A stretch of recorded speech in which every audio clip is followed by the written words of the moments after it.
Então, dando continuidade e finalizando o nosso terceiro dia da Semana Filosófica, do nosso Seminário Filosófico, convidamos o graduando Misael Ribeiro dos Santos, da Diocese de Goiás, para tomar lugar à mesa. Apresentará um trabalho cujo título é a Representação e a Internacionalidade sobre a Viragem Fenomenológica da Filosofia. Convidamos ainda o orientador, o professor doutor José Reinaldo Felipe Martins Filho, a tomar seu lugar. E também a professora mestra Mariana Andrade e o professor mestre Padre Mário Correia da Silva, a tomarem seus lugares na banca. Passa a palavra ao senhor, Padre.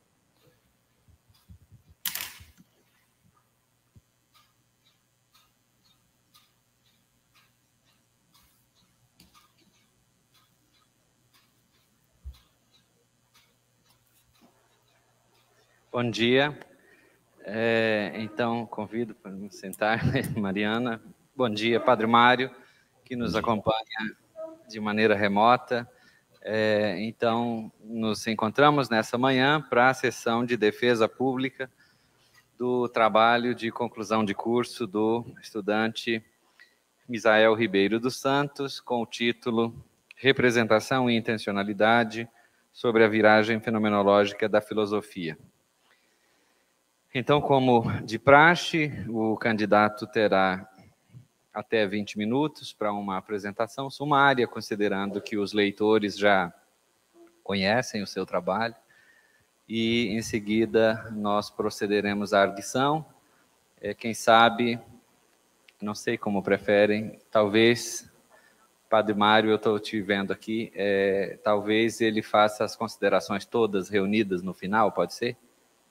Ou você prefere individualmente? No final, em que sentido? Não entendi a proposta. O Misael respondesse as duas... Sim, tá. Quanto às considerações de Misael, ok. Sim. Tá bom, então. Então, dizendo isso, Misael, por favor.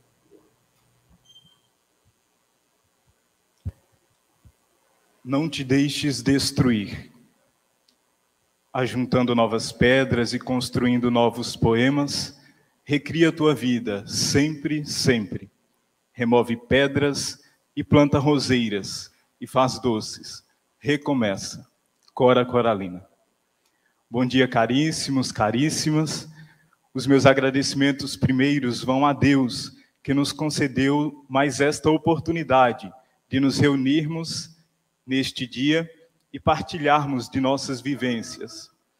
Saúdo e agradeço de um modo muito especial à banca avaliadora, ao meu orientador, professor doutor José Reinaldo Felipe Martins Filho, à leitora, professora mestra Mariana Andrade e ao professor mestre Padre Mário. Meu muito obrigado. Os meus cumprimentos também a todos os presentes, aos meus irmãos de seminário, também aos irmãos de turma. A minha família, que me acompanha pelo YouTube, também aos amigos. E, de modo muito especial, à minha irmã, que veio prestigiar essa defesa pessoalmente. Sem mais delongas, passo agora à apresentação dos resultados da nossa pesquisa. O título do nosso trabalho é Representação e Intencionalidade sobre a Viragem Fenomenológica da Filosofia. A problemática que guiou a nossa pesquisa foi esta: em que e como a abordagem husserliana da intencionalidade contribuiu para a superação dos problemas referentes ao conhecimento. Problemas estes legados pela concepção moderna de subjetividade, que se pautava no ideal de representação. Nesse sentido, o objetivo primeiro do nosso trabalho não foi outro senão este: apresentar a parte histórico-conceitual do pensamento de Edmund Husserl referente à sua abordagem dos problemas respeitantes à teoria do conhecimento, destacando, para tanto, a novidade trazida por ele do conceito de intencionalidade, em contraste com o ideal de representação das filosofias modernas, entre os quais o cartesianismo goza de espaço privilegiado. Com essa finalidade, a primeira sessão do nosso trabalho foi desenvolvida com o objetivo de apresentar como contextualização ao problema central a subjetividade cartesiana, configurada a partir da leitura praticada por Russell. Ela que pode ser tida como delegada das filosofias modernas, que, como já dito, se pautaram no ideal de representação. E ainda os respectivos problemas concernentes à teoria do conhecimento, que essa subjetividade cartesiana legou à sua posteridade. A segunda sessão, por sua vez, serviu-nos para expor o caminho percorrido pelo filósofo alemão, vislumbrando uma transposição possível desses problemas. Dessa forma, consta a apresentação das particularidades metodológicas, das quais o filósofo lançou mão como ferramenta para essa longa escavação, bem como as conquistas herdas dessa nova postura metódica, nomeadamente uma nova concepção de subjetividade, que se pauta por seu turno, não mais no ideal de representação, senão na sua característica primordial, isto é, a intencionalidade. A terceira sessão, por fim, naquilo que lhe diz respeito, ficou resguardada para a apresentação da abordagem que Russell dá ao conceito de intencionalidade e também do aprofundamento do caminho metódico e dos conceitos que tornaram possível tal reposição da subjetividade, agora no horizonte da redução fenomenológica transcendental. Partimos de início da hipótese de que o filósofo alemão, seguindo os passos metodológicos cartesianos, mutatis mutandis, isto é, uma vez efetuadas as devidas mudanças, constatou as conquistas daquele do qual foi, em certo sentido, tributário. Entretanto, com as peculiaridades de sua metódica, como também a agudeza radical com a qual conduziu o seu espírito de investigador, radicalidade essa herda também de Descartes, acabou por efetuar aquilo que chamamos de a viragem fenomenológica da filosofia. Dessa forma, norteados por essa hipótese, e à vista de cumprir tais objetivos, efetuamos uma pesquisa descritiva e exploratória para, a partir da qual, lançar mão de uma abordagem qualitativa e também do método hipotético-dedutivo. Para tal, valemos-nos da pesquisa bibliográfica sobre algumas obras do autor e de seus respectivos comentadores. Como obras basilares, podemos destacar o seu opúsculo A Ideia da Fenomenologia, que é uma reunião de preleções do ano de 1907, e o seu livro Meditações Cartesianas, fruto de algumas conferências que o fenomenólogo proferiu em Paris. Dito isso, eis os resultados aos quais chegamos com a nossa pesquisa. No primeiro capítulo, podemos perceber que a leitura que Russell faz da subjetividade cartesiana a configura sob as formas de uma atitude naturalizada. É nesse sentido que dizemos com o fenomenólogo que Descartes, ainda que tenha feito uma abordagem autêntica e até certo ponto radical da subjetividade, a tenha negligenciado e a considerado de uma forma natural, confundindo a evidência e as operações do cogito com reações psicofísicas e psicológicas.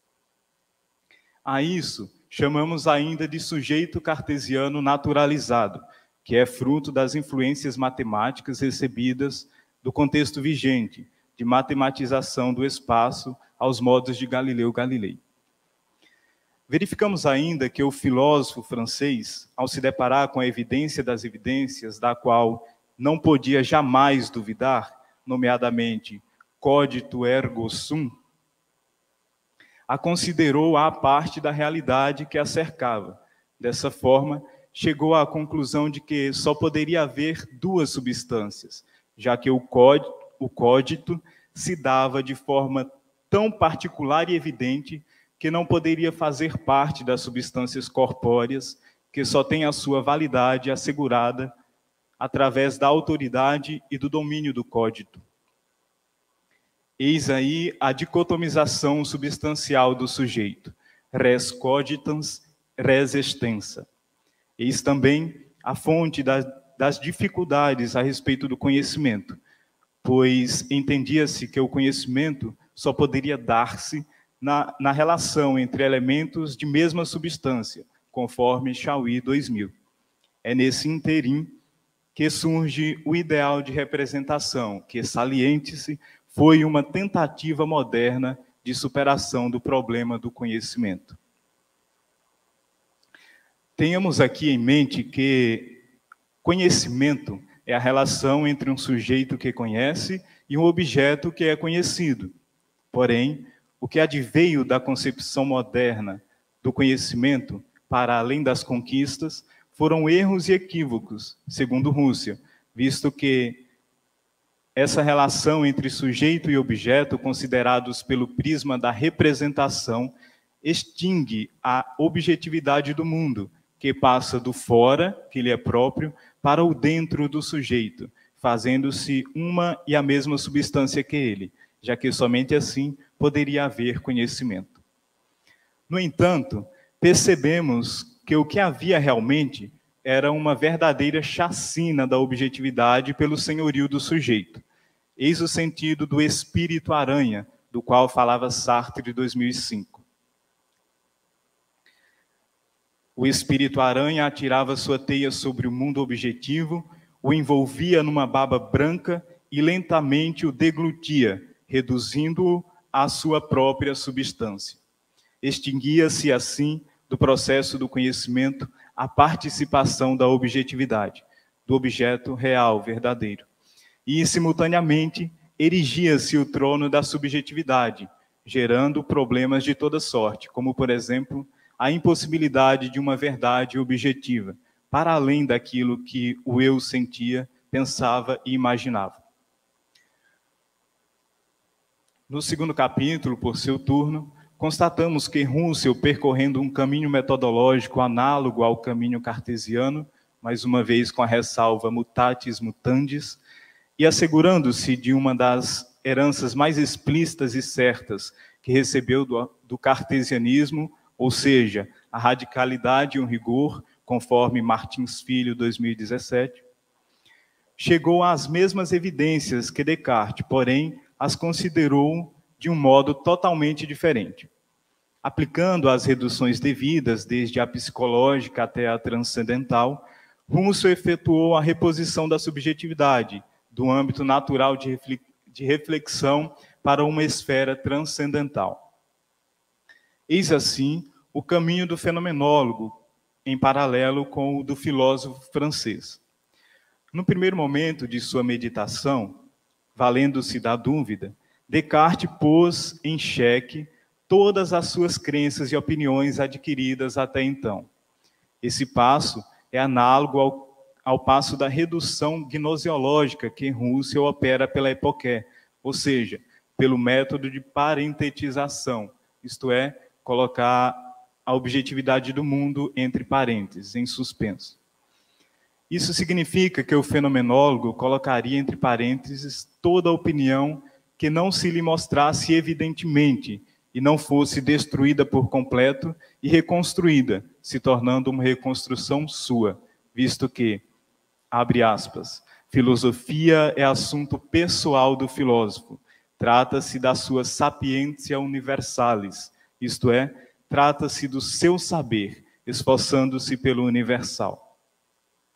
Mas de um saber autenticamente científico, como seu saber, por si mesmo adquirido, pelo qual pode responder em cada um dos passos. No segundo momento, Descartes fecha aspas. No segundo momento, Descartes considera a possibilidade de haver um gênio maligno e enganador, com a capacidade tal de nos enganar até mesmo em relação às verdades matemáticas, que, diga-se de passagem, tinha o posto de ciência ideal capaz de verdades indubitáveis. Duvidando também disso, o filósofo francês chega a uma verdade da qual seria impossível duvidar. Abre aspas.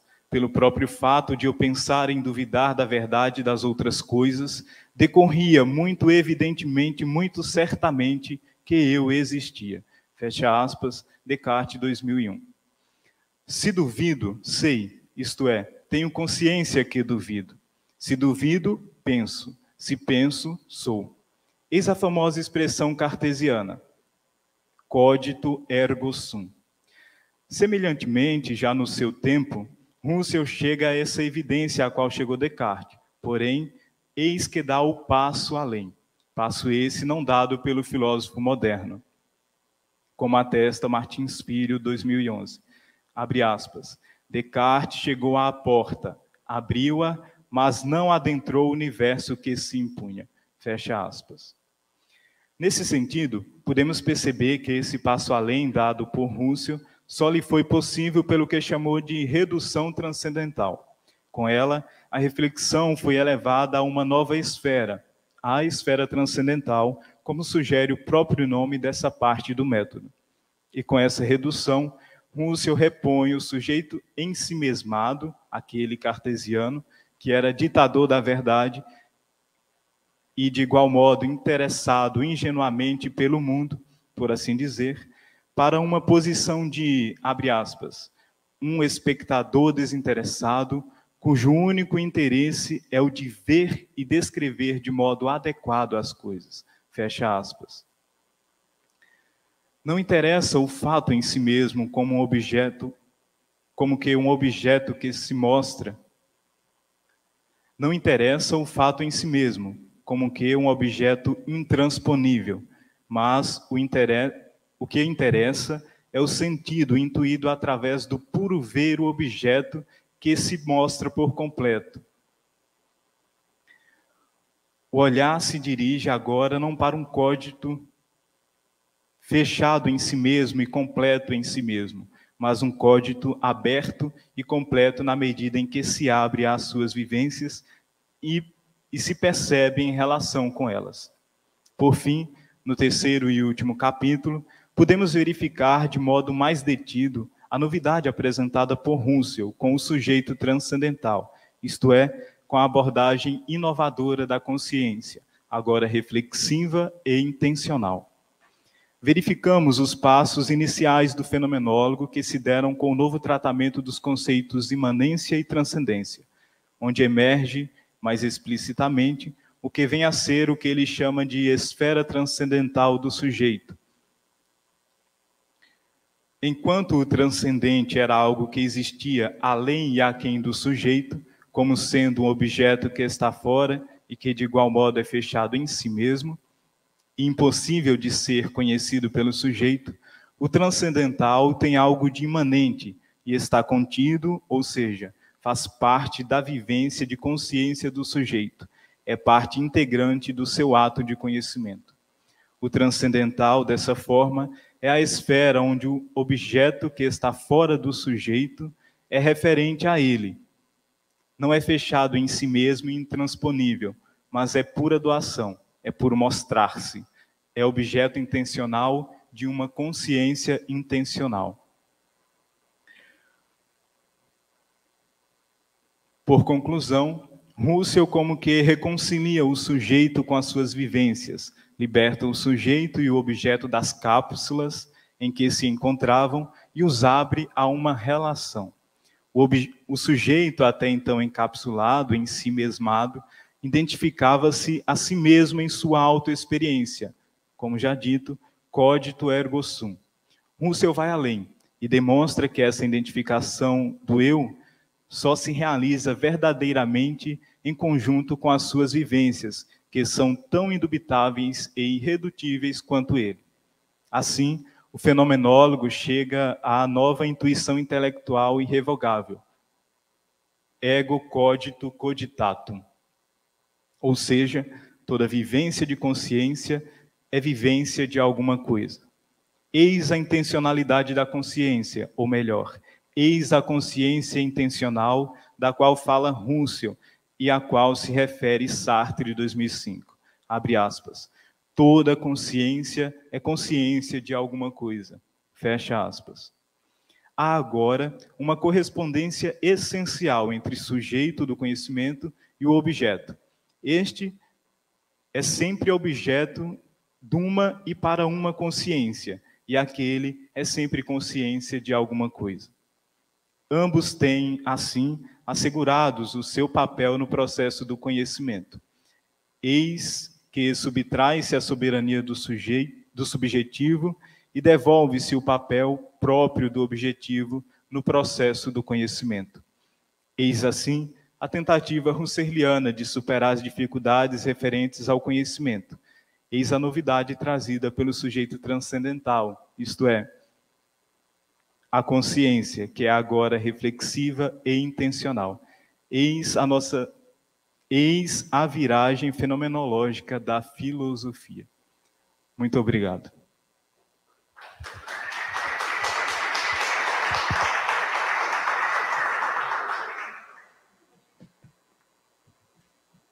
Obrigado, Misael. Então, considerando que o Padre Mário está remotamente e tudo pode acontecer com a tecnologia, vamos salvar a contribuição valiosa que ele irá nos prestar, e por isso passo a palavra ao Padre Mário, a quem agradeço uma vez mais. Ontem nos encontramos em situação mais apressada, hoje com mais vagar, e, pois não, estamos à sua disposição, Padre Mário. Ótimo, muito bem. Bom dia para todos. E, de fato, ontem foi um pouquinho mais corrido, mas hoje estamos mais à disposição. Eu começo agradecendo ao Instituto, a irmã Raquel, por sua vez também o orientador e o autor, por ter me permitido a participação em todas essas bancas desses dias, segunda, ontem e também hoje, uma vez que isso me coloca numa condição de contato direto com a filosofia, né? Embora aqui eu já esteja numa universidade, mas não é tão específico como a filosofia e o curso de filosofia. Então, estou muito agradecido por isso. E ainda mais com esses trabalhos, os três, hoje também de Misael, bons trabalhos, isso é muito bom. Nos alegra também, uma vez que, de alguma maneira, a gente participou desse crescimento. Então, obrigado ao Instituto, irmã Raquel, ao orientador e também o autor. E como eu já disse, o trabalho do Misael, ele está muito bom mesmo. Eu diria que ele é uma espécie de dobradiça, né, que nos coloca no cerne da modernidade com a teoria da representação e, ao mesmo tempo, nos projeta para esta novidade da contemporaneidade, que é a intencionalidade, né? Bem, aqui tem um barulho estranho, um ruído, não sei se por aí está ok, alguém me dá um sinal. Sim, está tudo bem aqui. Está tudo bem? Ok, beleza. Agora melhorou. Então, eu dizia dessa posição do trabalho de Misael. É verdade que tem aquela discussão de que ainda somos modernos, não estamos numa ressaca e tal, não é o caso de entrar nessa discussão aqui. Mas, de qualquer maneira, nos faz pensar nesta condição de transição, no mínimo, de passagem para uma outra realidade a partir da modernidade. E, do ponto de vista da estrutura, considero que está bem organizado, bem distribuído, bem articulado, todos os tópicos, o caminho que ele fez também, um caminho crescente de contextualização, Descartes, Russell, aprofunda o segundo capítulo, e ainda mais o terceiro, que é o ponto de chegada, né, o desfecho do trabalho. Isso está muito bom. As referências utilizadas, tanto de Russell como também dos comentadores, de modo geral também, faz bom uso, referências primárias, secundárias, mesmo que essas coisas são proformes, né?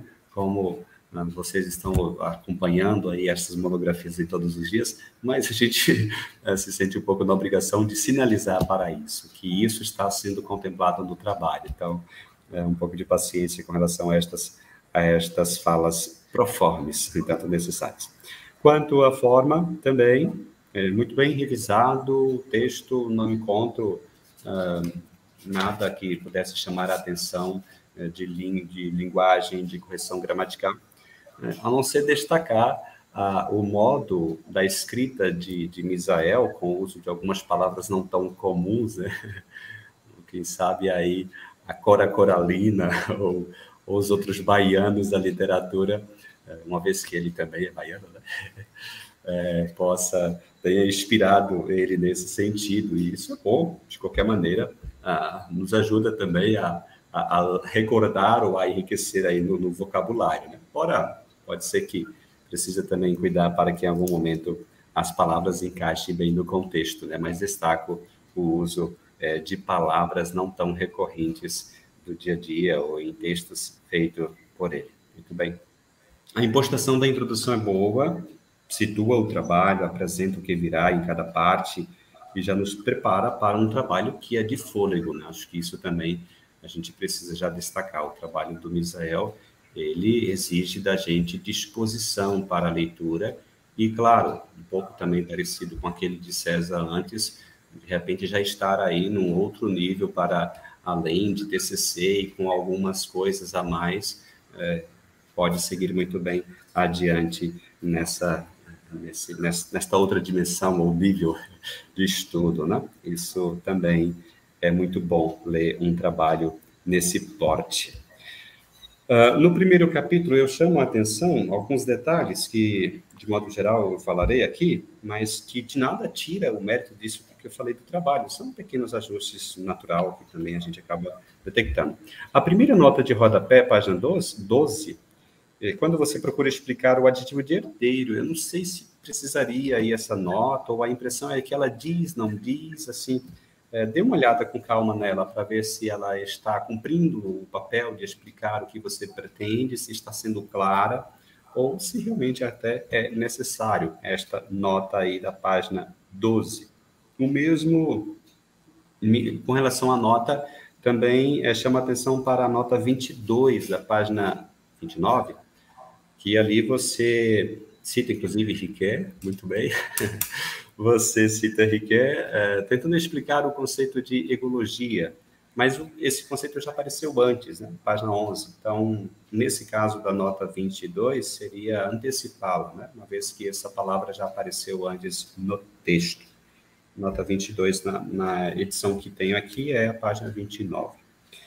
O modo como Russell e Descartes está bem apresentado, que você diz, as aproximações, a diferença.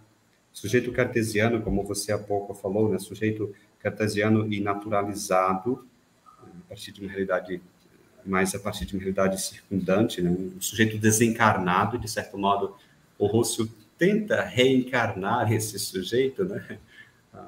Inclusive tem aí depois os trabalhos ou as obras de Russell que tratam sobre o corpo, a corporeidade e tal, essas coisas assim. Está muito bom essa parte de exposição de Descartes e Russell e Descartes no primeiro capítulo. Agora, nesse primeiro capítulo também, uma passagem que eu diria que você pode dar uma melhorada, estava situada na página 20, no final, quando você vem falando de Descartes, e dali você aproveita o final do parágrafo do tópico para dizer do ideal de representação. Ok? Não está errado. No entanto, me parece que ali, não sei se está bem feita a conexão, pode melhorar ali. Inclusive, você cita Thomas Kuhn, né, que lança a ideia de representação, a teoria lá do Kuhn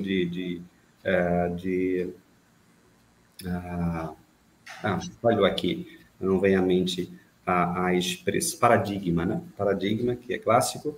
Então, eu na questão aqui, é o caso de rever esse parágrafo, nesta conexão, que você passa imediatamente para isso, olha, com isso que nós queremos chamar de ideal de representação, beleza? Ou se deixa isso para o tópico 1.2.2, seria o caso de fazer ali uma melhor conexão de finalização, ou deixa falar de Kuhn, da teoria do ideal de representação, no tópico 1.2.2, porque você está tratando disso ali à frente. Quem sabe, talvez até poderia deixar um questionamento, ao invés de citar Thomas Kuhn, nesse momento aí. Outra observação, a título de aperfeiçoamento, diz respeito à escolha, o modo como você deseja expor o trabalho a partir de Russell.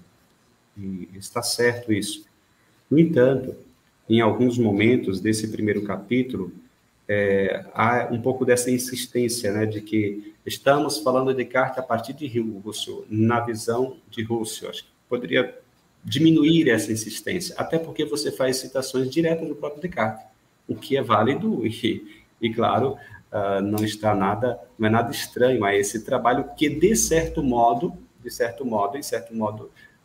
seu trabalho é também sobre Descartes, muito embora seja predominantemente de Rousseau, né? Então, nesse sentido, está certo avisar de alguma forma que é a partir de Rousseau, mas parece que você insiste nisso, né? Como que se quisesse lembrar o reitor de que o seu trabalho é de Rousseau, beleza, mas em alguma medida ele acaba sendo também de Descartes e não há nenhum problema você citar diretamente Descartes, como fez muitas vezes, sem essas ressalvas de que está fazendo uma releitura, né? Só para cuidar, para que isso não canse um pouquinho o leitor. Na página 22, na citação recuada, acho que ali você precisa fazer um ajuste. O mesmo acontece na página 29. O ajuste aí é de que você está falando a partir de Rousseau, como se você preparasse o leitor para a citação de Rousseau, mas em seguida vem uma citação de um comentador. No caso aqui, o Rocha, né? Essa página 22 e página 29. No caso da página 29, não é uma citação recuada, está no corpo do parágrafo.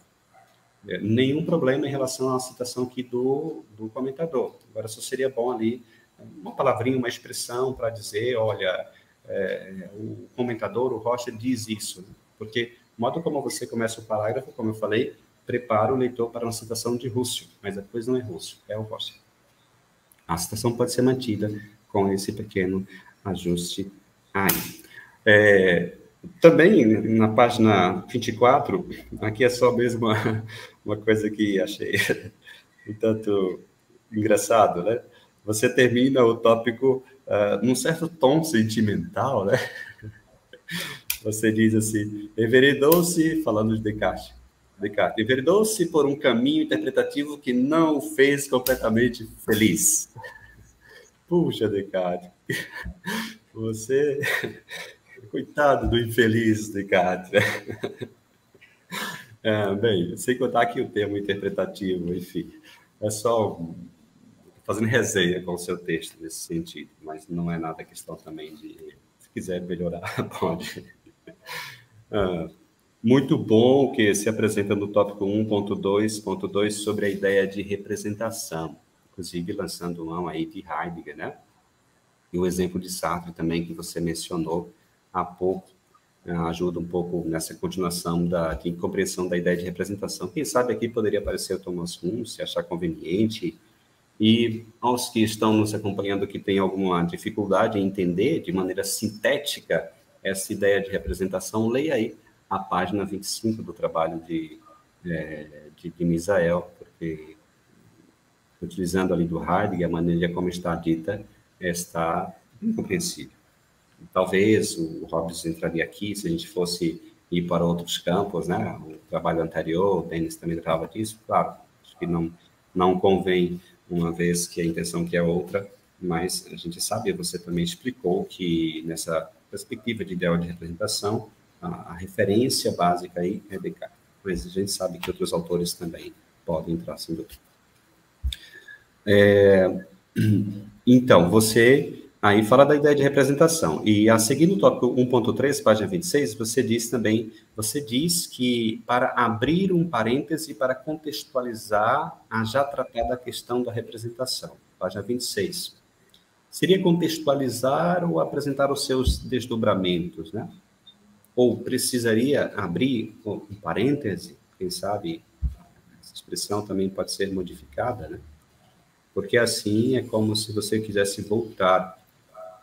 Aliás, é uma coisa também a ficar atento no trabalho, né? Essas insinuações a voltas, a retomadas, né? Para não ficar muito cansativo, é como se o autor estivesse inseguro. Você não precisa dessa insegurança. E o leitor está atento, porque o trabalho está bem escrito e ajuda nisso, né? De acompanhar os passos que vão ali seguindo. Então, atenção aí para essa expressão, um parêntese a ser contextualizado a questão da representação, se é mesmo contextualizar ou apresentar seus desdobramentos, consequências, que seja. Se for contextualizar, seria, então, melhor colocar antes lá do conceito, né, coisa assim. Ou enquanto você está tratando do conceito de representação. E essa observação também para que as insistências na volta, na retomada, não torne cansativa o texto. Nas páginas 27 e 43, sobretudo, mas também tem nota de rodapé em outros momentos, você faz várias citações de Marilena Chauí. Tudo bem. Porém, pelo modo e a forma e também a elaboração do seu trabalho, esse trabalho de Rússio, considerando que é um trabalho que tem um peso quase que para além do TCC, não sei se fica muito bem citar muito ou não especialista de Rússio, né?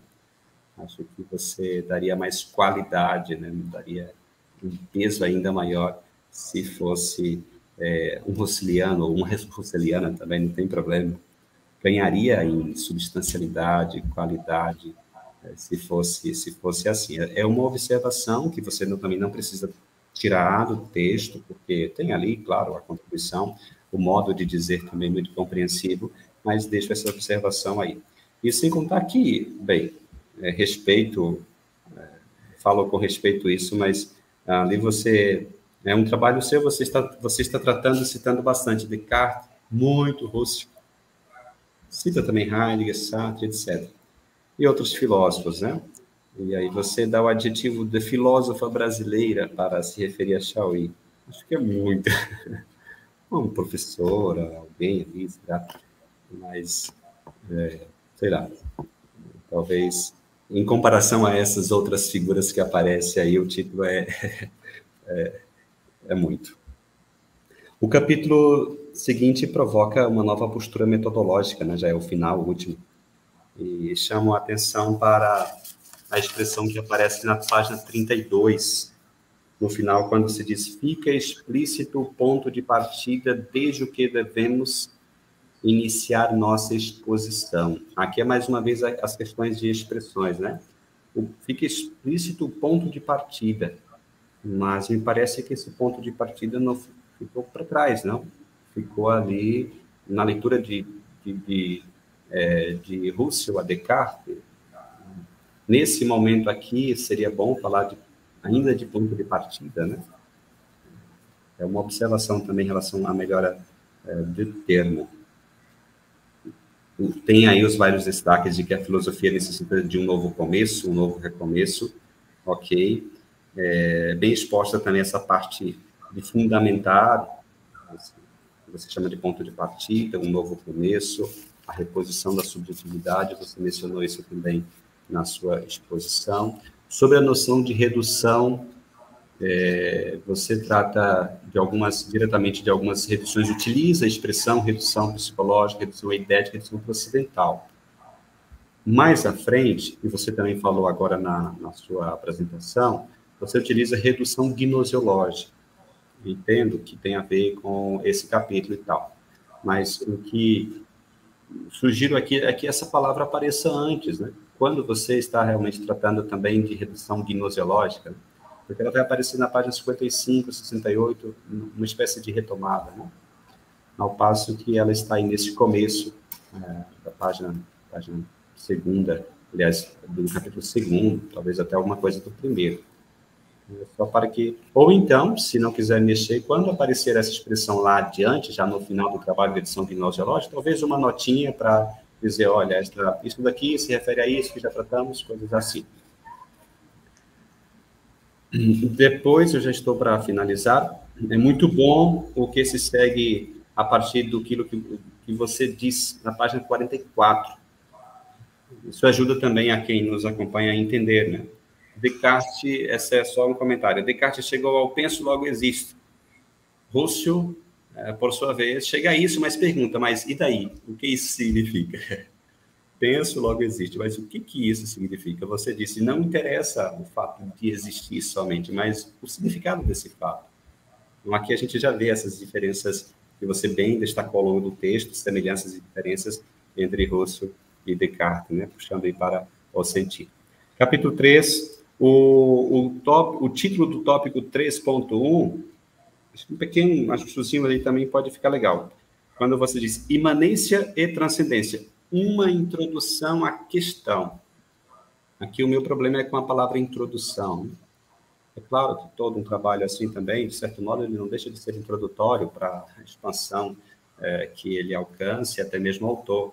Mas a questão é, você já está lá no final do trabalho e você utiliza a palavra introdução à questão, né? De repente, uma outra maneira de colocar ali.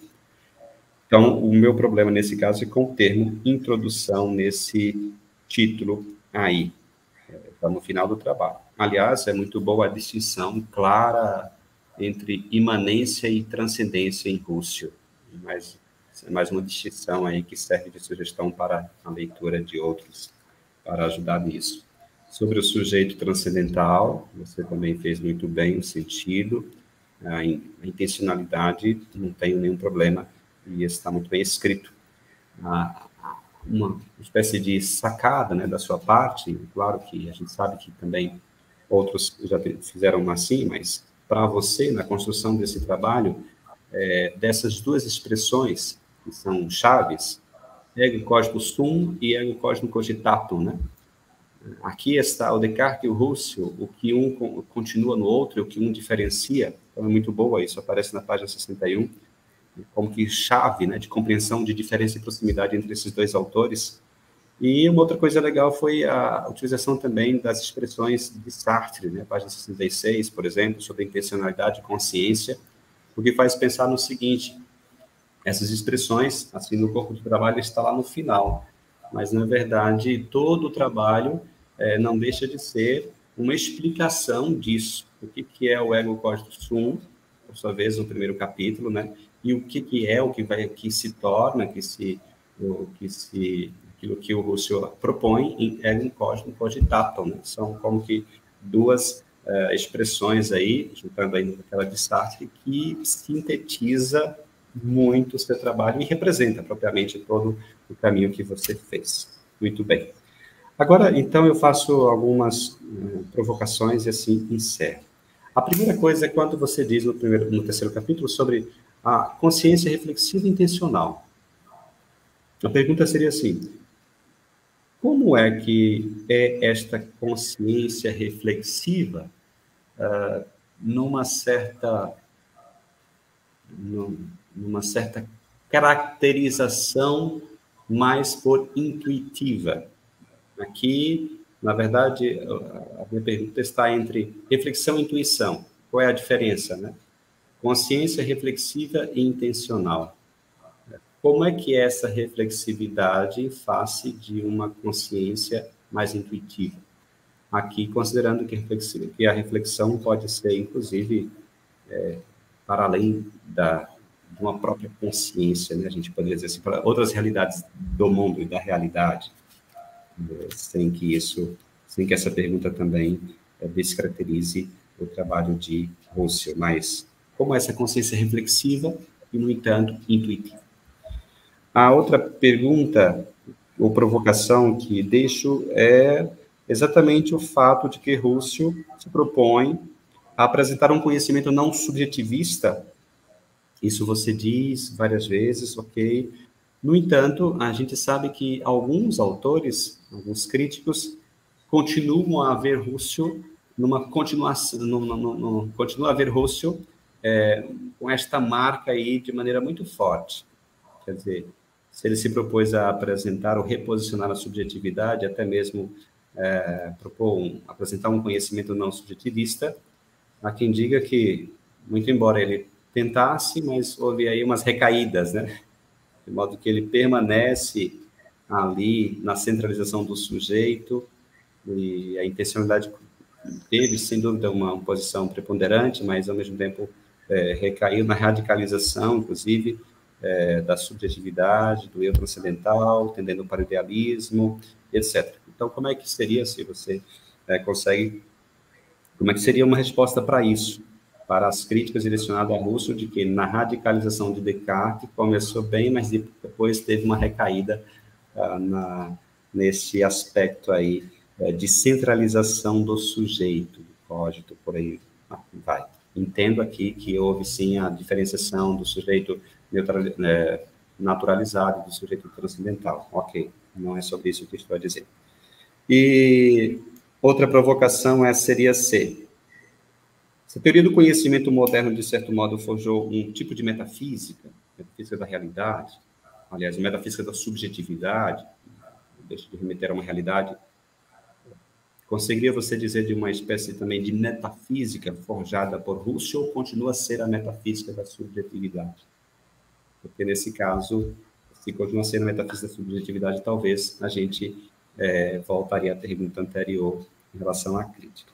E só para lembrar também a você, não vou deixar como provocação, mas certamente você sabe, ou tem esse orientador, que entre Descartes e Husserl tem o Kant, né? E não deixa de incrementar aí essas discussões, e ainda depois tem o Heidegger. Mas não vou deixar nenhuma provocação em relação a Kant e Heidegger nesse meio aí, dessa conversa. Muito obrigado pela oportunidade, muito bom o seu trabalho, que Deus te ajude a continuar. Obrigado, parabéns a você e também, certamente, tudo isso tem os méritos também do orientador. Obrigado, Padre Mário. E, então, como combinado, primeiro só o registro, que eu não tinha me dado conta, mas de fato estou entre baianos, né? Porque também o Misael é baiano, por isso que estou me sentindo tão à vontade. Como combinado, então, Misael, nós passamos a palavra à professora Mariana e, em seguida, você faz as considerações. Também anotei aqui, caso você se esqueça. E, embora tenhamos tempo também, porque o horário do Instituto é até às 12h30, né? Então, quase temos 1 hora ainda. Bom dia, de novo. Bom dia. Então, primeiro agradecer, obviamente, né? Obrigado ao convite, professor José Reinaldo. Misael, né? Obrigada pela oportunidade de ter lido o teu texto. Professor Padre Mário, de novo, eu e o Padre Mário esse semestre, a gente está fazendo várias dobradinhas em bancas. Acho que é a terceira, né, Padre? Que a gente... então, que bom tê-lo de novo. Tá aqui novamente em outra banca com o Padre Mário. Então, primeiro eu vou falar dos aspectos gerais, né? Na verdade, eu gostaria de poder falar sobre os aspectos gerais, no que diz respeito, né, à estrutura, à formatação, aos aspectos ortográfico-gramaticais, mas eu teria tão pouco a dizer, porque é um trabalho muito bem formatado, muito bem escrito, né, no sentido ortográfico-gramatical, muito bem estruturado também. Então, me faltam elementos para comentar, porque realmente é um trabalho muito bem escrito. Mas isso não diz do que eu acho do quão bem escrito é teu texto, Misael. Teu texto me toca. Teu texto, inclusive, eu nem sei se eu podia estar nessa banca, eu não vou ter o distanciamento suficiente para poder avaliar teu trabalho, porque teu trabalho me emociona, eu me assombro, eu me assusto, eu fico emocionada, naquela passagem que o Padre Mário leu, né? Eu penso, né? É como realmente se você estivesse contando a história da filosofia, né? Com emoção, né? Há uma dimensão sensível aí do teu texto, né? Que realmente me atravessa, né? Eu leio o teu texto e realmente ele provoca, né? Eu tenho sobressaltos, ele me emociona, tem começo, meio e fim, né? No final eu penso, né? Então, essa dimensão sensível do teu trabalho realmente e é algo da escrita, né? É algo que você consegue. E eu acho que a filosofia, né? Aí, tá vendo? Tá vendo que eu não tenho distanciamento? Eu não podia estar aqui, gente. Porque eu acho que a filosofia e às vezes os trabalhos acadêmicos, né? E tem que ter, né? São trabalhos sérios, são técnicos, né? E teu trabalho tem tudo isso, mas tem uma dimensão sensível da reflexão, né? Tem algo que realmente atravessa o leitor, que toca. E eu fico realmente... Foi muito bom ler o teu texto, realmente me emocionou. E, gente, tudo isso falando de representação e intencionalidade de Husserl, não sei como, né? Porque, percebe? Se ele tivesse falando de, né, questões já ligadas, né, mais propícias às emoções, né? Mas realmente teu texto tem essa dimensão que eu não posso deixar de comentar, porque realmente é uma dimensão sensível, e isso ajuda no entendimento, na compreensão. Já tem uma clareza muito grande que eu percebo no teu, é uma qualidade, isso é muito claro, Eu aprendi muito, né, porque eu falo de fora, obviamente, não estou longe de ser um especialista em russo. Então, eu aprendi muito, aprendi com uma clareza que também não sou uma grande conhecedora, né, nem do russo nem de comentadores, mas poucas vezes eu vi o russo ser explicado desse jeito, com tanta clareza. E você consegue explicar um assunto denso, espinhoso, né, questões difíceis, questões duras, mas como você traz você tem essa dimensão sensível no teu texto, né, você me seduz e me explica, né, e percebe? Então, eu acho que essa dimensão eu não posso deixar de mencionar aqui no teu trabalho. Tem outra coisa que eu gosto muito do teu texto de forma geral, que é que você coloca a questão que você quer tratar dentro de uma perspectiva histórica. Na verdade, a tua própria questão já é, né, uma questão histórica, não é só mostrar os elementos da filosofia do Husserl que você está aqui, mas é mostrar como isso tem um sentido dentro da história da filosofia, né? Então, esse tipo de olhar para os problemas filosóficos eu acho muito interessante. Então, só um modo de encarar o problema filosófico que você traz no teu trabalho eu já gosto bastante. Vai ser difícil não ficar aqui só elogiando, mas eu vou tentar. Pera, só um instantinho. Olha, na página 20, que é algo que o Padre Mário menciona, eu não entendo por que aparece o cum, paradigma. Eu achei que está um tanto quanto deslocado, até porque me parece que depois você vai falar da representação usando a noção de uma cosmovisão, né? Não é? Inclusive que é usando Heidegger, né? Inclusive, essa passagem é muito interessante do teu texto, mas eu vou falar mais detidamente sobre ela na sequência. Então, eu não entendi por que é na página 20 mesmo que aparece o cum. Achei que estava deslocado, não entendi propriamente. Depois, paradigma, eu não sei se ele volta a aparecer no texto, me parece que não. Então, eu achei o cum ali com o paradigma deslocado. Em alguns momentos também, nas tuas notas de rodapé, eu senti que você não usa a nota de rodapé para explicar alguma coisa, né, ou algo que seria marginal com relação ao todo do desenvolvimento da argumentação, né, do texto, mas você usa para abrir a discussão ou para trazer outros elementos que propriamente se afastam do contexto que as notas de rodapé estão. Por exemplo, eu não gosto muito do uso que você faz em nota de rodapé do Paul Ricoeur depois, na nota 22 e 23. Eu gosto muito do uso que você faz, tanto do Sartre já no final, né? Se bem me lembro, lá pela página 65, já quase no fim, né? Você usa o Sartre, e você usa também no 1.22, né? Que é a ideia de representação como uma cosmovisão moderna, uma menção honrosa a essa parte aqui do teu trabalho, muito interessante, que você usa o Heidegger, né? A época das imagens de mundo é isso, né? Das imagens de mundo é esse o texto, né? Eu fui ler, eu fui ler o texto do Heidegger. Então, essa passagem está muito interessante. Eu gosto do uso que você faz do Heidegger, depois eu gosto muito do uso que você faz do Sartre, já quase no fim do texto, mas não gosto do Ricoeur aqui em nota de rodapé.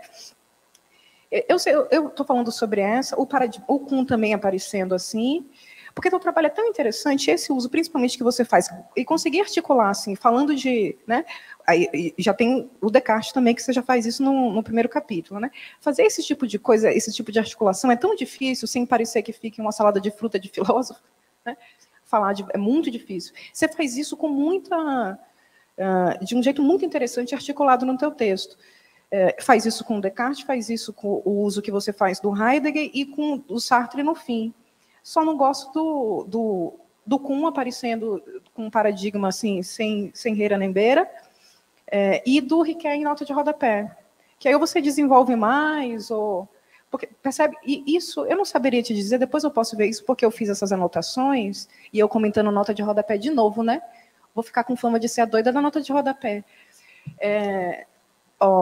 Eu anotei, eu não tenho aqui, mas eu posso te passar, se for o caso, depois, porque eu estou te apontando essa aqui, né, do Ricoeur. Mas eu percebi que em algumas, a nota de rodapé ela não está funcionando, isso aconteceu algumas vezes ao longo do texto, não está funcionando como deveria funcionar, que é no sentido de, ela abre a discussão ao invés de explicitar ou esclarecer alguma coisa. Eu posso depois te dar essas indicações dessas notinhas que esse exemplo aqui do Paul Ricoeur. E eu fiquei pensando na relevância, o quão... E normalmente eu não gosto, se for, por exemplo, porque eu acabei sendo levada a comparar com o uso tão interessante que você faz do Heidegger e do Sartre e o Paul Ricoeur em nota de rodapé. Então, seria o caso, mas aqui é só sugestão, tá? De reler e ver se realmente... e as notas, eu acho que faria uma revisão das notas no sentido de ver isso quando você não está ampliando a discussão e levando-a para outro lugar, em nota de rodapé. Deixe-me ver mais. Eu conheci a primeira versão do teu texto, né? O primeiro capítulo, e eu lembro que foi uma questão, quando você terminou, de que você tinha usado muito Descartes, né? Naquela primeira parte, e que também uma insegurança que você tinha de que não é expor a filosofia cartesiana, mas é o Husserl, né? Lendo a filosofia do Descartes, é aquilo que foi, né, depois que vai servir como desenvolvimento para a própria filosofia do Husserl. Então, eu pensei, logo quando eu comecei a ler o primeiro capítulo, eu gosto desse primeiro capítulo, inclusive, eu acho que você consegue fazer isso, né? Apesar de ter o uso, você usa citações do próprio Descartes, mas eu acho que você fica inseguro. Porque toda hora você diz assim, eu estou falando do Descartes, mas eu estou falando do Husserl, falando do Descartes. Não precisa, porque você está fazendo isso, fica claro que você está fazendo isso, não precisa dessa insegurança. Em alguns momentos eu não tenho uma repetição no sentido de ficar reafirmando aquilo que você estava fazendo, que não precisava. É o único momento, inclusive, no teu texto que ele fica cansativo. Você parece que tem uma necessidade quase que compulsiva de ficar dizendo o que você está fazendo nessa parte aqui, quando já está bem claro o que você está fazendo, e você não precisa mais ficar insistindo nisso. Acho que o Padre Mário comentar algo também nesse sentido. Eu gosto do primeiro capítulo. Eu gosto, a ideia de representação como uma cosmovisão moderna, esse item aqui realmente muito interessante. É muito bem escrito, né? É realmente a explicação daquilo que o Padre Mário comenta, né? Quem quiser entender sobre a questão da representação, lê isso aqui, né? Realmente muito interessante. E o uso que você faz do Heidegger, né? Eu achei tão interessante que eu fui ler o texto do Heidegger, e não é fácil me fazer ter vontade de ler o texto do Heidegger. E eu fui lá, de tão interessada que eu fiquei. Essa ideia da cosmovisão também me parece que é muito interessante. Esse ponto aqui merece uma menção honrosa. Olha só. A introdução, eu tinha marcado aqui também o fato de que aparece introdução no terceiro, né? No terceiro capítulo, o jeito como você nomeia, imanência e transcendência. Me parece que tem algo da qualidade do teu trabalho, que é o seguinte, e eu posso falar com propriedade sobre isso, porque como eu não sou uma grande conhecedora do Husserl, me parece que você só segue adiante no teu texto quando você tem certeza que o anterior ficou muito bem compreendido. E isso, em termos de entendimento, para quem está lendo, realmente ajuda. Eu aprendi muito lendo o teu trabalho, porque ele tem uma clareza, uma explicação do Husserl, e isso, né, você só vai adiante quando você está muito certo de que tudo foi muito bem entendido e explicado, né? Então, essa clareza, né? E aí você consegue articular duas coisas. Eu vou ser elogiosa, gente. Eu disse que eu não podia estar aqui. Tem algo você conseguir articular isso, que é a clareza, com aquilo que eu falei, que uma dimensão do sensível do literário, né? Porque às vezes o literário, né? Isso que o padre Mário comenta também, você usa palavras diferentes, né? Às vezes o literário soa como um pomposo, né? Que acaba atrapalhando a clareza, né? O que não é o caso do teu trabalho, penso eu, né, do meu modo de ver, não é absolutamente o caso. Ao contrário, é quase como se ajudasse, porque você captura o leitor, né? Você consegue me tomar, né? E aí as coisas conseguem ser explicadas de um jeito muito mais, me pareceu muito mais profundo. Eu gostaria, por favor, que você continuasse escrevendo sobre filosofia. Eu gostaria muito de ler outros textos como esse. Olha só, o 1.3, é quando você, de alguma forma, é uma sequência aqui, né? Veio o ponto anterior, você está aqui ainda nessa relação Russell-Descartes, nesse primeiro capítulo.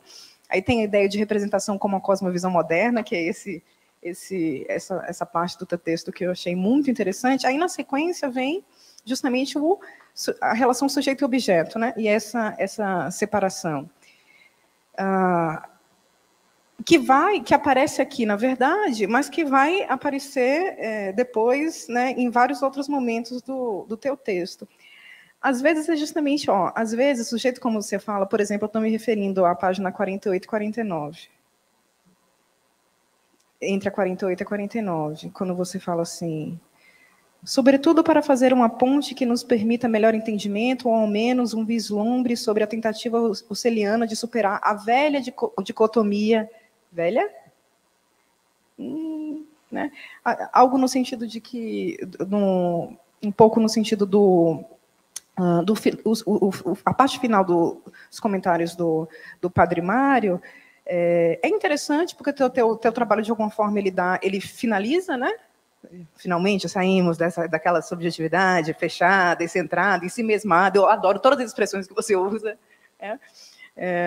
E termina, né? Tem fim. Só que aí me parece que, eu não sei se é propriamente, fica muito categórico no sentido de resolver o problema. Aí, resolveu, né? Saímos da esfera do puro subjetivismo, né? A velha dicotomia, essa dicotomia foi superada. Né? A gente tem muitos autores que vão problematizar, né? Eu trouxe até aqui, porque eu acho que ia ser interessante. Você sabe que o Adorno ele estudou o Husserl, e aí ele tem esse livro aqui, chama Para a Metacrítica da Teoria do Conhecimento, Estudos sobre Husserl e as Antinomias Fenomenológicas. É muito interessante. E vai te dar... Percebe? Porque tem autores que vão problematizar, e vão dizer... velha dicotomia sujeito-objeto, a dicotomia ainda está lá, né? Ainda está preso no esfera do subjetivismo, né? Então, acho que podia ter uma abertura no sentido de que você, obviamente, coloque uma posição, porque você está falando de uma posição, mas mostrar que tem abertura e que tem outras interpretações e outros autores que vão continuar problematizando essa questão, né? Aí eu trouxe o Adorno, por exemplo, e eu acho que ia ser interessante para tuas pesquisas, inclusive.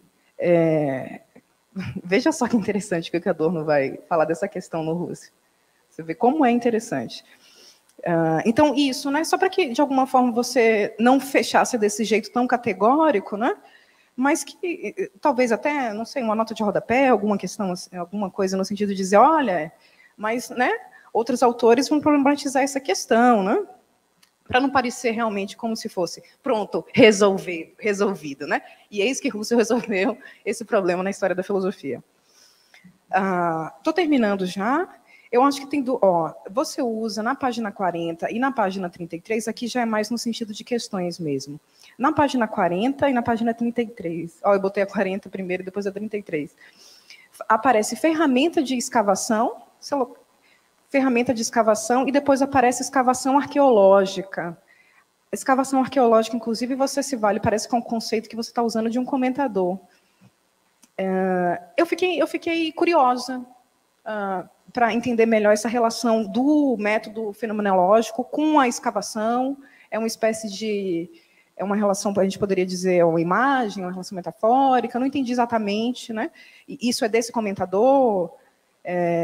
como não sou uma grande conhecedora, então, né, fiquei curiosa, porque aparece duas vezes, né, na página 33 e na página 40, essa relação entre o que seria a escavação, né, e essa analogia com a arqueologia, né, da escavação e o método fenomenológico, 33 e 40. Eu fiquei com essa curiosidade. Aí, para terminar, veja só, eu gosto muito do... E você sabe que a questão em algum momento na minha pesquisa, eu me deparei com a questão da representação, né? Então, talvez por isso me toque particularmente, né? Uma questão interessante. Aí eu te indicaria que você não tire férias, que você vá ler As Palavras e as Coisas do Foucault, porque tem uma história ali do noção de representação que é muito interessante, né? E eu acho que vai contribuir na sequência do teu trabalho, no sentido também de perceber, e eu acho que sair um pouquinho desse campo só das questões epistemológicas, mas perceber, por exemplo, como A grande questão da representação é a estrutura representacional no interior da linguagem, que aí não é mais propriamente, não está falando de questões de epistemologia, mas questões relacionadas à filosofia da linguagem, né? Então, como isso, essa grande transformação, diz respeito à estrutura representacional no interior da linguagem. Eu acho que ia ser interessante, aí já extrapolando um pouco, né, saindo só das questões epistemológicas, mas como essas questões epistemológicas, né, vai dizer o Foucault lá, episteme da representação, palavras e as coisas, as palavras e as coisas, eu acho que ia ser interessante, então indico que você faça isso, e, para terminar agora de verdade, você fala do sujeito encapsulado, né, ensimesmado, eu gosto de todas essas expressões, uma subjetividade fechada em si mesmo, eu gosto de todas essas expressões, e você coloca sempre essas expressões assim, porque tem, obviamente, um sentido de uma crítica epistemológica que você está fazendo, né? Mas eu fiquei curiosa para saber se você não percebe também que essa relação epistemológica tem implicações éticas e políticas. Pensar o conhecimento nessa chave, né? De sujeito-objeto, uma relação de posse, de dominação, né? De sujeição. Então, é isso. Obrigada. Obrigado novamente, professora Mariana. E, então, vamos passar as considerações do Misael. O Padre Mário, eu pediria que olhasse uma mensagem que enviei ao seu celular e eu já verifiquei com o grupo da formação do seminário se vocês teriam outro compromisso e, por isso, precisaríamos terminar às 11h45 e disseram que não. Então, podemos ficar um pouco mais tranquilos, embora também não vamos nos estender como ontem. Então, Misael, por favor, suas respostas às considerações dos professores aqui da arguição. Primeiramente, muito obrigado, Padre Mário, professora Mariana, pelas considerações e pelas sugestões também de melhora do nosso trabalho. Serão todas, junto com o orientador, olhadas com muito carinho. Desde já agradeço mais uma vez. Padre Mário, posso começar com o Padre Mário, né? Sobre a questão dessa romantização, por assim dizer, na escrita, né? Eu fico, no meu processo de escrita, eu fico procurando alguma expressão que melhor se adeque àquilo que eu estou querendo dizer, né? Entra no problema de linguagem, não vem ao caso. Mas aí eu recorro para uma linguagem mais poética, já que eu não consigo falar em termos científicos tão rigorosos como a filosofia até mesmo exige, né? Eu tento colocar uma questão mais poética ali para amenizar esse rigor, lógico, não quero dizer aqui que eu descuido disso, eu tento colocar umas expressões mais leves, por assim dizer, para o entendimento. Reconheço que essa expressão de Descartes não foi muito feliz, não é a melhor, não é a mais adequada para isso, e vou rever junto com o meu orientador.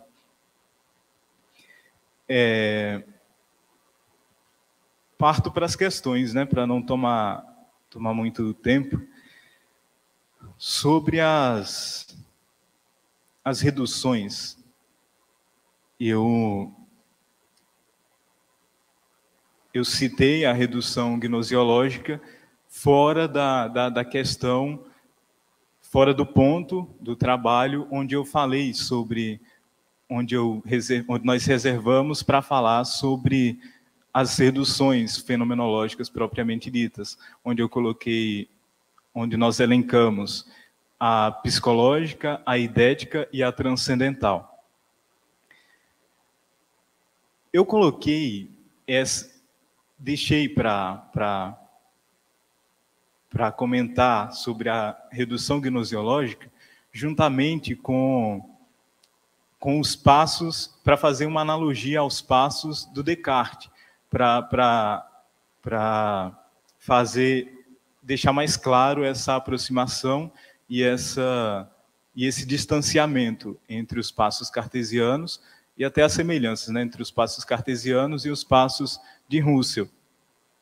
Porém, reconheço que poderia ter falado nas reduções no ponto onde eu guardei, onde nós guardamos para falar sobre as reduções, poderia já ter alguma introdução desse termo da redução gnosiológica.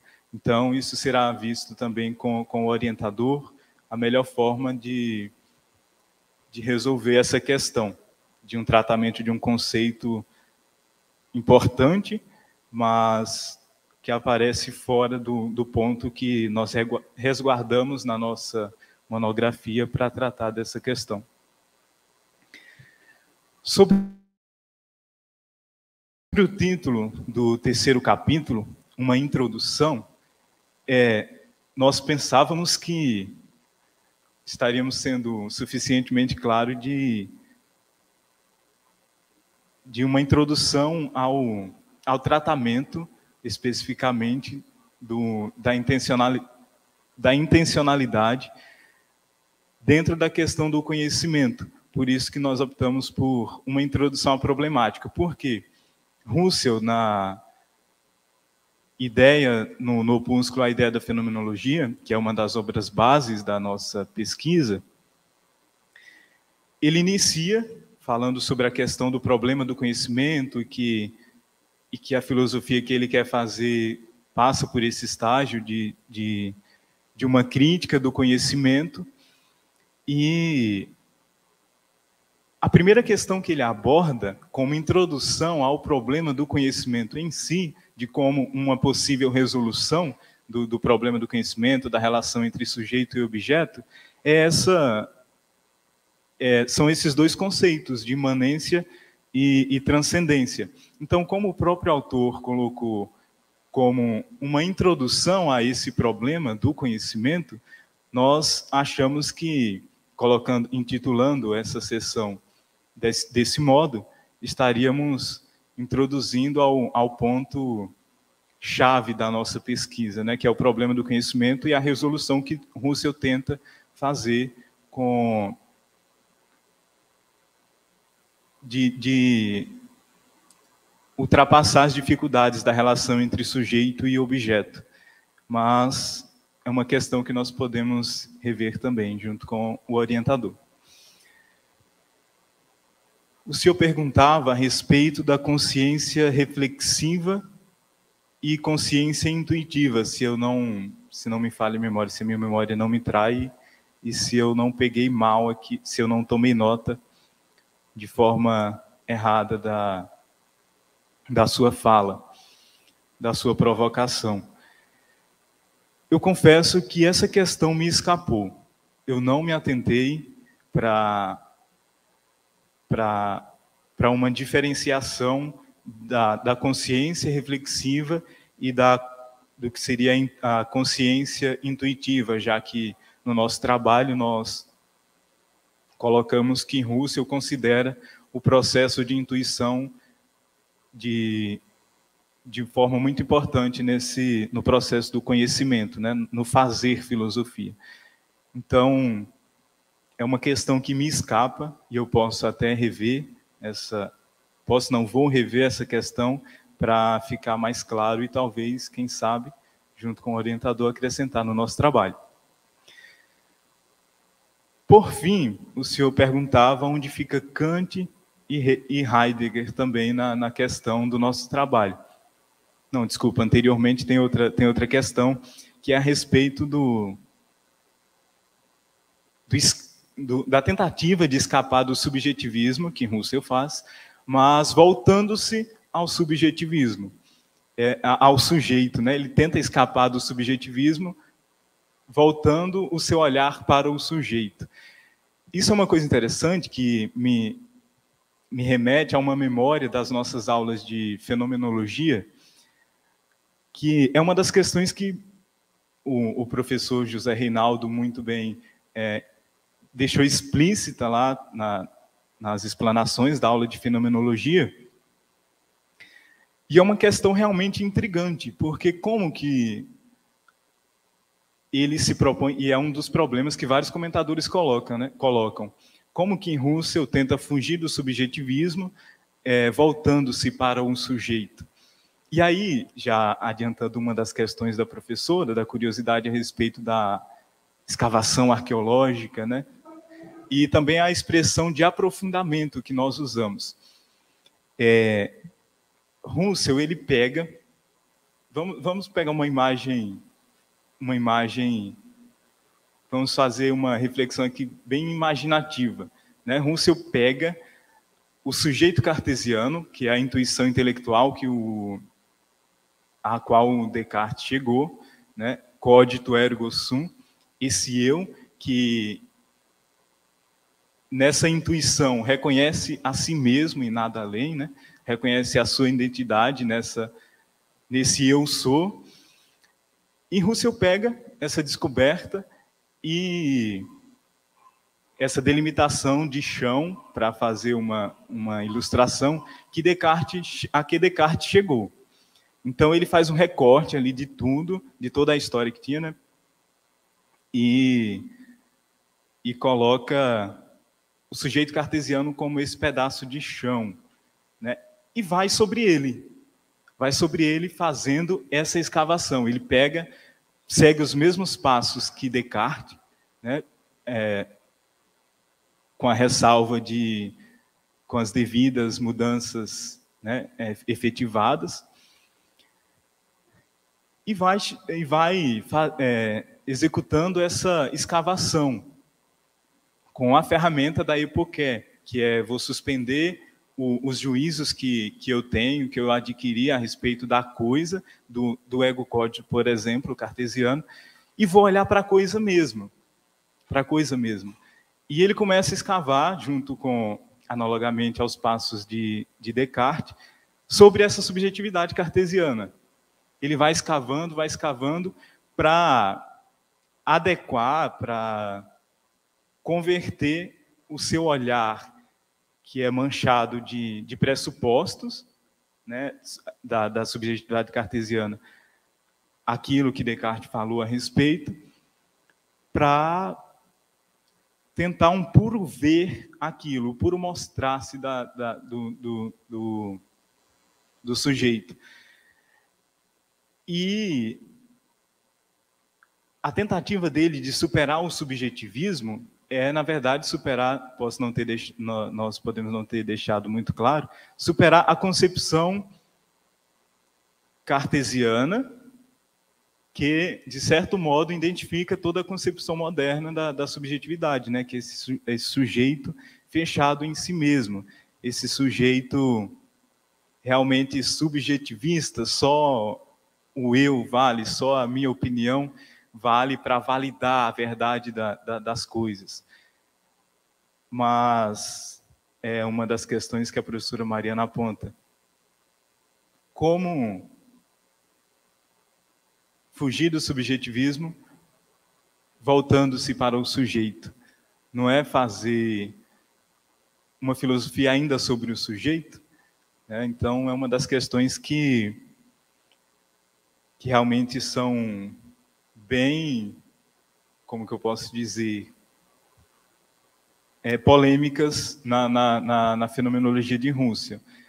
Reconheço também que pode ter tido um equívoco em colocar muito categoricamente a finalização, e a respeito de Kant e Heidegger não ter entrado, eu tentei deixar isso explícito na introdução, falando que o recorte que nós iríamos fazer para tratar dessa tentativa de Russell de superar o subjetivismo, nós tentaríamos ilustrar isso em paralelo, em contraste com a filosofia, estritamente com a filosofia cartesiana. Lógico, não impediria de aparecer Kant, e não impediria de aparecer Heidegger, como apareceu de certo modo, mas poderia ser mais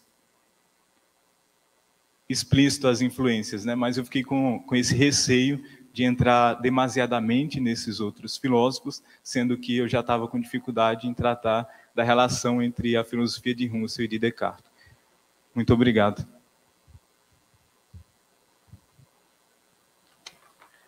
Padre Mário, alguma coisa? Breve. Bem, Misael, não, acredito que, de fato, não seria o caso de entrar aí Kant e Heidegger. Eu só mencionei, eu só disse, olha, né, aqui nessa discussão também cabe, né, mas não é o caso por conta da delimitação, isso está certo. No mais, pelo que também a professora Mariana apresentou, e como você está percebendo, os demais também, aquilo que a gente está dizendo do seu trabalho, basicamente você fez um bom caminho, como disse a Mariana, até facilitador e muito, inclusive, pelos recursos da poesia. E eu diria que mais algumas coisinhas desses daí. E um quarto capítulo aí, quem sabe com essa crítica de Adorno, outra coisa assim, você tem uma dissertação de mestrado. Parabéns. Mariana, alguma coisa? Certo, então obrigado uma vez mais, Padre Mário, professora Mariana. Eu aproveito para fazer algumas considerações. Um jeito de a gente estudar as coisas é como orientador de trabalhos. O Misael fala sempre no plural, nós, mas quero dizer, esse trabalho é seu. Eu, na verdade, tentei atrapalhar um pouco. Uma das situações que eu atrapalhei foi sugerir o texto do Heidegger, que ele não queria de jeito nenhum colocar, e que depois vocês estão dizendo que foi bom. E, sobretudo, as notas finais, que são interessantes, mais do que o texto, até eu acho. Mas, dizendo isso, eu só faria um sinal, uma digressão. Ontem não tive tempo de falar no trabalho do César. Eu poderia dizer assim, que eu tive a oportunidade esse semestre aqui nesse instituto de orientar, de acompanhar 2 trabalhos de muito fôlego. 2 trabalhos feitos a partir de autores difíceis, obras complexas, e trabalhos que desafiam, assim, porque, por exemplo, só mencionando rapidamente o trabalho do César de ontem, propõe uma leitura expropriadora do pensamento de Heidegger, né? Uma leitura heteróclita, quer dizer, considero completamente viável e completamente possível, mas talvez assim um pouco para além das aparências mais imediatas, né? Nesse sentido, celebro também o valor do trabalho do César ontem, que não pude dizer. Mas hoje estamos aqui, nesse instante, celebrando o trabalho do Misael, e eu me sinto assim, muito realizado no trabalho do Misael. O Misael tem um jeito de fazer filosofia, de construir, que é esse aí que vocês viram nas respostas que ele dá às perguntas. Com pausas, com lacunas, com exercícios de reflexão, e às vezes até com um sorriso. Eu digo para ele que ele, quando fica nervoso, sorri olhando para o texto bem difícil de filosofia, né? E ele diz, para ver se ele sorri de volta para mim, né? Mas, realmente, até pouco tempo, o Misael estava um pouco travado, porque é, de fato, aquele tipo de aluno que precisa compreender o que está fazendo, senão não progride. E aí, uma vez que compreendeu, deslanchou, né? Realmente eu não tinha certeza se a gente conseguiria o trabalho para defender nessa semana, mas ele surpreendeu e, de repente, fez um trabalho que faz dialogar 2 autores importantes da história do pensamento, né? Um muito importante, porque é realmente paradigmático, René Descartes, e outro que é Edmund Husserl, que começa uma tradição, né, no campo da filosofia continental, a fenomenologia, e que eu acho, então, que é um trabalho de fôlego, de fato. Acho que sim. É um trabalho bem sério, um trabalho bem difícil. Não sei se todo mundo percebeu que o assunto é difícil, não é um assunto fácil. E o Misael tenta dar leveza. Isso, geralmente, eu incentivo, que a gente tente trabalhar com o que nós somos plenamente, um cérebro que pensa, mas também que sente, um corpo que sente, que tem intuições, que tem... Fazer isso aparecer no texto. Eu diria com isso, Misael, que você não perdesse esse seu talento, que tem vocação para a filosofia. Acho que eu não posso dizer isso a todos os alunos, mas eu te diria, você tem vocação para a filosofia. E continue nisso, né? Que a sua diocese aproveite isso também, que você contribua com a sociedade, com todos nós, né? Esse problema, só porque foi mencionado, de alguma maneira, tanto pelo Padre Mário quanto pela Mariana do Husserl, vai além do subjetivismo ou não. A Mariana menciona o Adorno e mencionou também Foucault, fala disso quando fala de dicotomia. A fenomenologia manteve-se num lugar de dicotomia, segundo Foucault.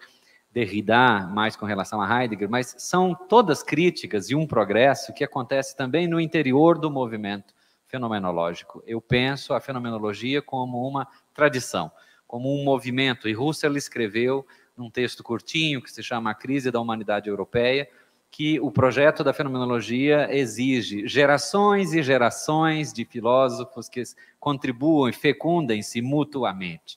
O Merleau-Ponty percebeu um monte desses, todo quanto é husserliano percebeu um monte desses limites, foi um pouco além. Levinas, você falava de um sujeito ético, Levinas vai muito além nesse campo, e outros, né? Então, por isso a gente não fala, o César falava isso, eu acho, no início ontem, a gente não fala fenomenologia, a gente fala fenomenologias, e são várias, e cada um aí dando uma parcela de contribuição, porque, como diria Husserl, nós precisaríamos de uma vida toda para explorar só um desses aspectos. E aí é o que um monte de gente tem feito. Ontem o César contribuiu nessa corrente, hoje o Misael também menciona a sua contribuição nessa corrente. Eu te agradeceria, Misael, com as palavras finais do poema da Cora Coralina, que tem o título Oração do Milho, que também muito me emociona, que quando ela diz: sou eu a pobreza vegetal, agradecida a vós, Senhor, por ter me feito necessário e humilde. Sou o milho, né? Poderia dizer no final desse trabalho: sou eu, sei lá, a pobreza filosófica, agradecida a vós, Senhor, por ter me feito necessário e humilde. Sou o Misael fazendo esse trabalho de filosofia. É uma postura em relação ao pensamento que é muito importante de se cultivar, né? Então, faço esse registro. Padre Mário, alguma consideração final? Ou... Não, somente mesmo me despedir e já desejar a todos férias, Natal, enfim, que festejem bem e vivam bem esse tempo que está à frente. E que Misael, de fato, não deixe de prosseguir na filosofia, né? Eu disse de fazer o 4º capítulo, mas já pode entrar no alemão também. Vai se dar bem e vai nos ajudar muito. Jawohl. Mariana. Rapidamente, só agradecer mais uma vez. Obrigada pela possibilidade de ter lido o teu trabalho e reforçar isso. Mais textos do Misael sobre filosofia no mundo e para o mundo. Vai ser muito bom. Continue escrevendo. Obrigada. Obrigado. Também agradeço a todos que ficaram até o final, pela paciência e pelo interesse. E, como ontem, já partilhei, como nós não estamos manifestando nota, eu já consultei a banca sobre a possibilidade de aprovação do trabalho do Misael, então eu posso já fazer a aprovação do trabalho do Misael, fazendo a leitura da ata.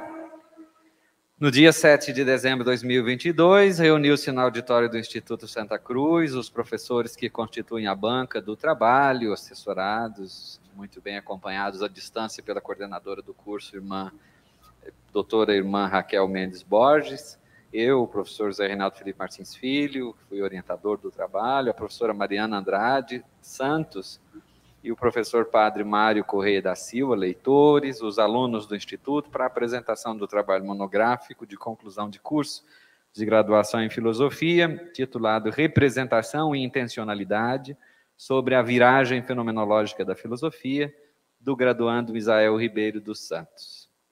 A sessão teve início às 10h45, sob a minha presidência, e procedemos os trabalhos como habitualmente. Ao final da sessão de defesa, eu, o presidente da sessão, proclamei o resultado, e o resultado é que o Misael foi considerado aprovado e apto a seguir seu caminho com todas as honras possíveis. Parabéns, Misael, obrigado.